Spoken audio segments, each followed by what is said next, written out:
இப்போது புதிய அறிமுகம் ஆச்சி ஹோட்டல் சாம்பார் 50 கிராம் ரூபாய் 20 மட்டுமே.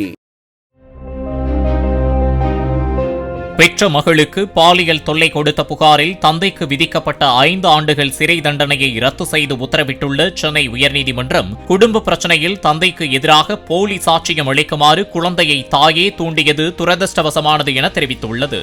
பாதிக்கப்பட்ட நபர் புதுச்சேரியைச் சேர்ந்தவர். குடும்ப பிரச்சனையில் மனைவிக்கு அவர் விவாகரத்து நோட்டீஸ் அனுப்பியிருந்தார். இந்த நிலையில் தனது மகளுக்கு அவர் பாலியல் தொல்லை அளித்ததாக அவரது மனைவி அளித்த புகாரின் பேரில் புதுச்சேரி நீதிமன்றம் அவருக்கு 5 ஆண்டுகள் சிறை தண்டனை விதித்தது. இதனையடுத்து அவர் சென்னை உயர்நீதிமன்றத்தில் மேல்முறையீடு செய்தார். சம்பவம் நடந்த உடனேயே புகார் அளிக்காமல் விவாகரத்து நோட்டீஸ் அனுப்பப்பட்ட பின் தாயார் இந்த புகாரை அளித்துள்ளதாக கூறி சிறை தண்டனையை ரத்து செய்து நீதிபதி சுந்தர் மோகன் உத்தரவிட்டார்.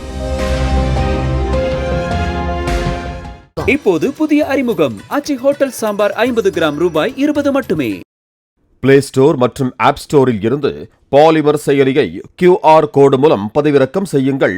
செய்திகளை உடனுக்குடன் பெறுங்கள்.